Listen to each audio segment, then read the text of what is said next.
السلام عليكم البنات، كيف راكم؟ كنتمنى تكونوا بخير وعلى خير وانتم كتشوفوا الفيديو ديال اليوم. في الفيديو الاول بدينا نصايبوا الصاك من الصفر ودرنا الاساس ديالو، واليوم رجعنا نكملوا منين وقفنا. هذه المرحله هي اللي غادي تبدا تبان فيها النتيجه ديال الصاك. خليكم معايا حتى الاخر باش تشوفوا كيفاش غادي يولي الشكل ديالو. اذا عجبكم المحتوى وما بغيتوش يفوتكم باقي السلسله، ما تنساوش ديروا لي متابعه وتشجعوني بلايك. كيف ما كتشوفوا معايا البنات هنا سالينا القاعده ديال الصاك ديالنا، ياك غادي نجيو نحسبوا شحال من عندنا من عقيقه في الطول وشحال عندنا من عقيقه في العرض. في الطول عندي 29 حبه، 29 عقيقه، وفي العرض عندي 20. يعني غادي نجي للطول وغادي نحسب 12 العقيقه كما كتشوفوا معايا، وغادي نجمع الصاك ديالي على هذا الشكل. كتحاولي معاه كتوقفيه راه كيوقف مزيان، كيجي شاد راسو. كتجي عاود للجهه الاخرى، ملي كتوقفي ديك الجهه كتجي للجهه الثانيه عاوتاني وتحسبي نفس الشيء 12 دقيقه. مني كتوصلي ل 12 سطر 12 كتحاولي تطلعي الصاك ديالك كتجمعيه على هذا الشكل كيف ما كتشوفي. مني كتجمعي الاطراف بجوج كتبقى لك القاعده فيها 4 ديال الحبات ديال العقيق كما كتشوفي معايا. كتركزي وكتفيريفي مزيان باش ان الاطراف يكونوا بجوج بهم قد باش عاد تبداي الخدمه ديالك، باش ماشي حتى تبداي وتلقاي راسك غلطتي. المهم كنجيو لاخر جوج عقيقات عندنا في القاعده، كناخذ وحده من القاعده ووحده من اللي غادا في الطول. كنتمنى تكون الصوره واضحه. كندخلوا فيهم السبيب ديالنا في العقيقات بجوج بيهم. اون فوا كتدخليهم بجوج كيف ما كتشوفي معايا في الفيديو، كنظن راه واضح. كتدخلي السبيب في العقيقه الاولى وكتدخليه في الثانيه، يعني كيولي عندك جوج ديال العقيقات اللي داخلين في السبيب. باش تكملي الغرزه الرباعيه ديالك غادي يخصك جوج ديال العقيقات اخرين. يعني غادي ناخذوا الطرف اللي من الفوق، غتخلي ليك اللي من التحت وغتمشي للطرف الفوقاني، غادي ديري فيه جوج ديال العقيقات كيف ما القاعده اللي وريتكم مع الاول. غادي تدخلي فيه جوج ديال العقيقات وغادي تاخدي اخر عقيقه معك، غادي تردي فيها السبيب نفسه اللي خارج منها، وغتبقى لك ديك الدائره. غادي تشدي بها السبيب، غادي تشدي بها السبيب اللي في الطرف الاخر اللي من التحت، وغادي تسيري وتردي البال مع ديك العقده تكون داخله وسط العقيقه وزيري مزيان. وغادي تجي السبيب اللي خارج من التحت غادي تدخليه في العقيقه اللي حداه اللي في الجانب ديالو كيف ما كتشوفي، راه الفيديو شارح راسو. كتدخلي السبيب ديالك وكتاخدي عاوتاني الطرف اللي من الفوق وكترجعي تدخلي فيه جوج ديال العقيقات كيف ما وريتكم في القاعده الاولى.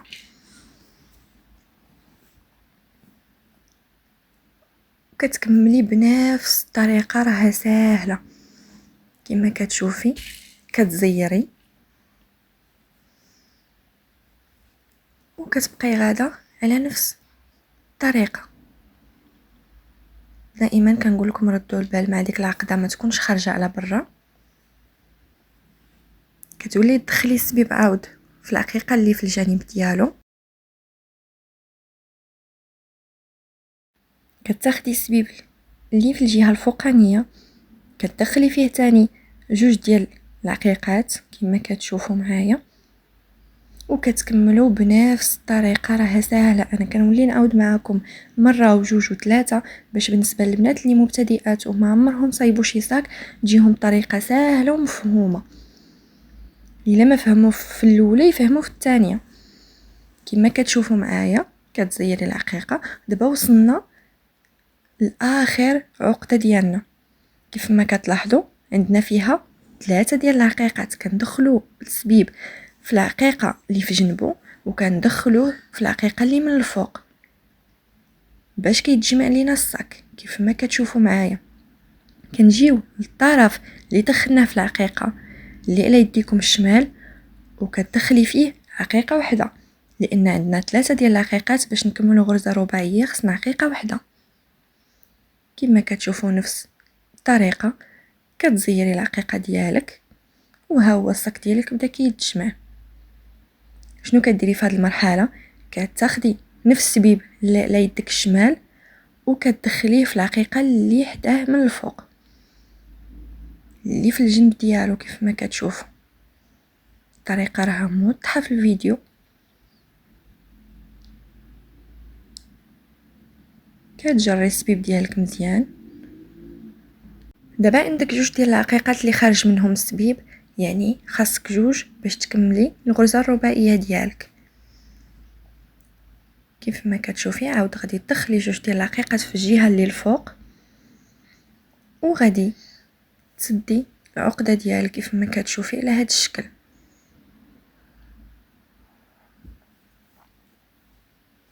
مني كتزيري العقده ديالك كتجي للسبيب اللي في الطرف التحتاني وكتدخليه في العقيقه اللي جنب ديالو. كيف ما كتشوفي نفس الطريقه عاود غتمشي للطرف اللي الفوق، غادي تدخلي فيه جوج ديال العقيقات وغادي تسدي الغرزه ديالك، وكتبقاي غادا على هذا المنوال. نفس الطريقه كتخدمي بها الاطراف، الطرف الاول وكدوري عاوتاني للطرف الثاني. نفس الطريقه تبقي. هاد الطريقه هذه راها ساهله وواضحه. كيف ما كتشوفيها كتزيري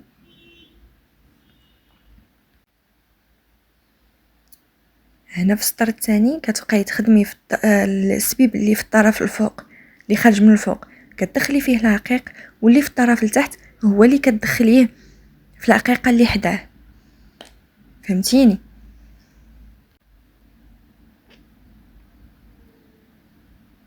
كتدخلي جوج ديال العقيقات في الطرف اللي الفوق كيف ما كتشوفي.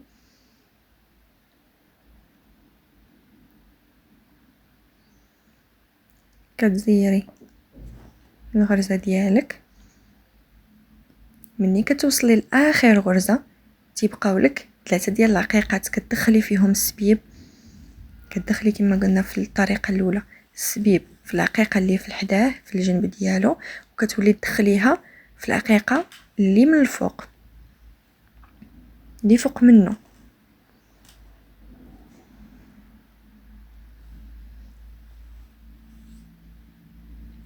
كيف ما كتشوفي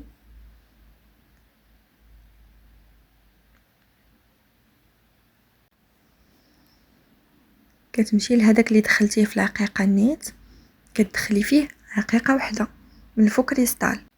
كتبقاي غادا مكمله نفس الطريقه كما وريتك حتى كتكملي الجوانب ديال الصاك ديالك، وعلى هذا الشكل كيتجمع معك الصاك كيف ما كتشوفي معايا.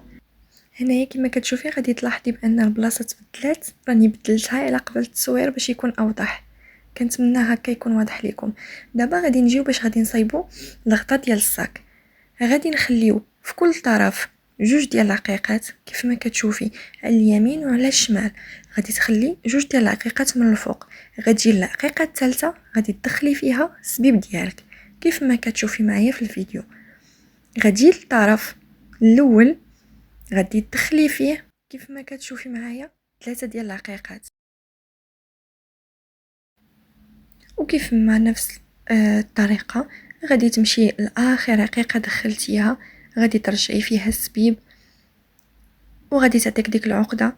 غادي تشدي بها الطرف اللي بقالك من السبيب غتدخليه فيها وغادي تجري. غادي تكون عندك الغرزه كيف ما كتشوفي، وغادي تركزي على العقده تكون داخل العقيقه كيف ما كنقول دائما. كيف ما كتشوفي ملي كتكون عندك الغرزه ديالك كتجي السبيب اللي من التحت كتدخليه في العقيقه اللي في جنبه، كتاخدي الطرف اللي خارج من الفوق كتدخلي فيه جوج ديال العقيقات كيف ما كتشوفي، وغادي تزيري الغرزه ديالك كيف ما كنقول دائما بنفس الطريقه كيف ما كتشوفي هكا على الفيديو. غادي نكمل معكم السطر باش نوريكم عاوتاني كيفاش تبداو السطر الثاني ان شاء الله. كيف ما كتشوفوا معايا غادي تكملي بنفس الطريقه السطر حتى توصلي الغرزه اللي مقبل من الاخيره.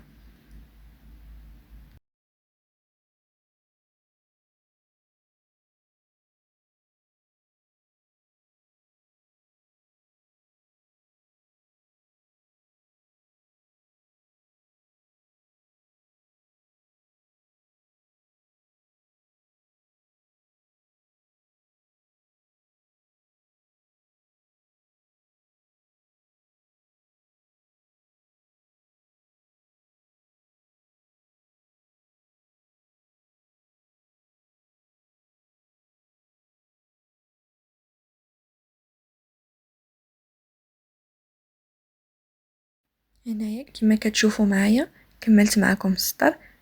دابا وصلنا للغرزه الاخرى باش غادي ندورو للسطر الثاني. كيف ما قلت لكم من قبل باللي كنخليو جوج ديال العقيقات في الجانب، دابا هذه العقيقه الثالثه اللي غادي ندير فيها الغرزه الاخيره. كيف ما كتشوفي كتدخلي فيها السبيب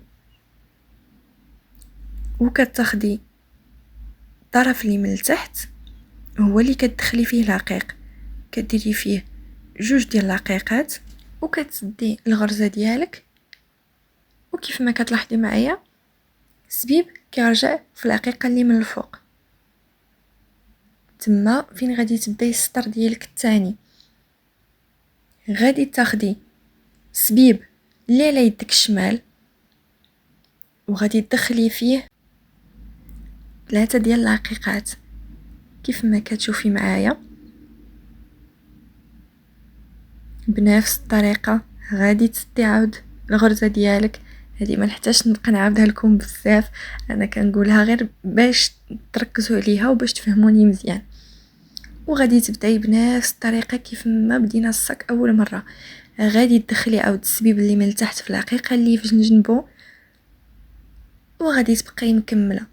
السبيب اللي الفوق غادي تدخلي فيه جوج وغادي تزيري الغرزه ديالك كيف ما القاعده.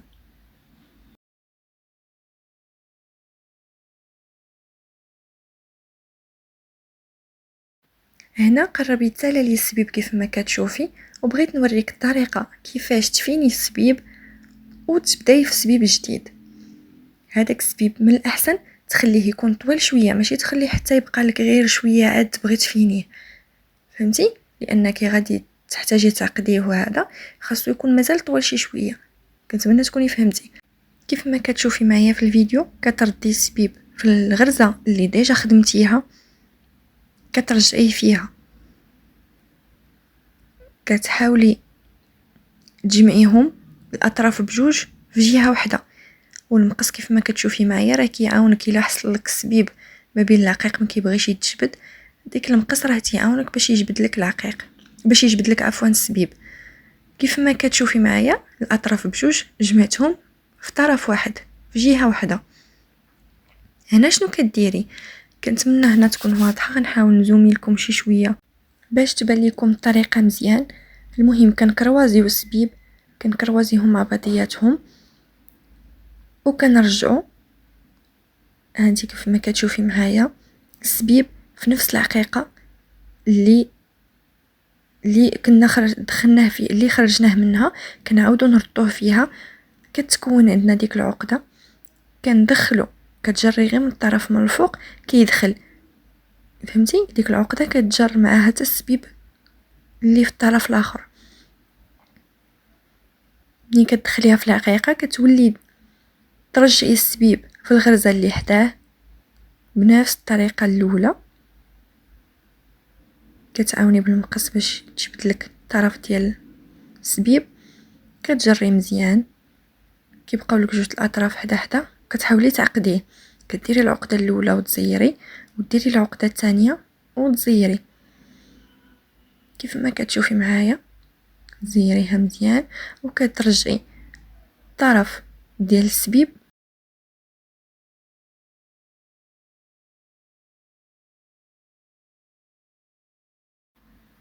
في نفس العقيقه كيف ما كتشوفي معايا، وكتجري مزيان باش ديك العقده اللي درتي تدخل معك وسط العقيقه من الداخل ما تبقاش باينه. وكتقطعي كيف ما كتشوفي معايا الاطراف اللي بقاو خارجين، كتحاولي تقطعيهم مزيان باش ما يبقاوش باينين، لانهم الا بقاو باينين كيعطيو منظر خايب. كيف ما كتشوفي معايا كتحاولي تفيني السبيب ديالك مزيان باش ما يبقاش باين. وكتاخدي طرف ديال السبيب اخر وغادي تبداي به الخدمه كيف ما كنتي غادي تبداي في البلاصه اللي وقفتي فيها غادي تكملي فيها. كما كتشوفي معايا غادي تدخليه في اخر عقيقه بقيتي فيها، وغادي تدخليه في العقيقه اللي في الجنب ديالو، وغادي تكملي الطريقه ديالك عاديه كيف ما سبق لي وشرحت ليكم. كتجي للطرف الفوق كتدخلي فيه جوج ديال العقيقات كيف ما كتشوفي معايا وكتزيري السبيب ديالك وكتبقاي مكمله على الطريقه اللي كنتي باديه فيها. كيف ما كتشوفي معايا هنا انا ساليت الغطاء ديال الصاك ديالي كيف ما كتشوفي على هذا الشكل. دابا كديري تحاولي تجمعيه، غتجي لاخر دقيقه في السطر كيف ما كتشوفي وكتنيها بهذا الشكل. راكي غير كتضغطي عليها راه كتجمع معك بسهوله، كتضغطي مزيان عليها وها هي تنات معك الغطاء ديالك. وهنا راه باقي الصاك ما مفينيش، باقي غادي نجمعوا له الجناب كيف ما كتشوفي معايا راه الجناب باقيين مفتوحين، ما غاديش نخليوها هكاك. غادي نوريكم عاود الطريقه كيفاش تجمعي الجناب ديال الصاك باش ما يبقاش معك الصاك بحال هكايا ديفورمي. كيف ما كتشوفي معايا هنا كتجي الجنب ديال الصاك ديالك كتضغطي عليه كيف ما كتشوفي، كتحاولي تدخلي بصبعك كيف ما كتشوفي معايا هنا مزيان وكتضغطي عليه. دوك الجوج كيف ما كتشوفي معايا ديال العقيقات هما اللي كيجيو لداخل. كتاخدي السبيب ديالك كتجي العقيقه الثانيه كتدخلي فيها السبيب على هذا الشكل، وكتاخدي السبيب اللي الفوق كتدخلي فيه حبه ديال الفوكريستال كيف ما كتشوفي معايا، وكترجعي السبيب تدخليه في العقيقه الثانيه اللي من الجهه الاخرى. راه الفيديو شارح راسو كيف ما كتشوفي معايا. كتعاوني بالمقص الا وحلك العقيق الا وحلك عفوا السبيب في العقيق كتعاوني بالمقص باش تجريه،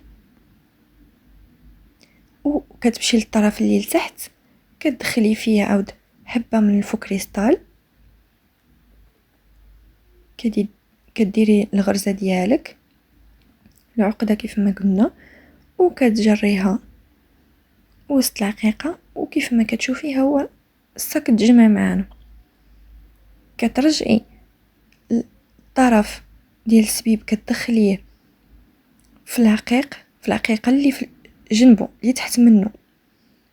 هانتي كيف ما كتشوفي معايا كتدخليهم تما وكديري عاود حبه اخرى من الفوكريستال، كديري العقده ديالك كتشدي السبيب تدخليه فيها وكتزيري مزيان. في هذه المرحله كل ما زيرتي مزيان كيتجمع معك الصاك وكيبقى مجموع باش مبقاش لك الصاك مرخوف.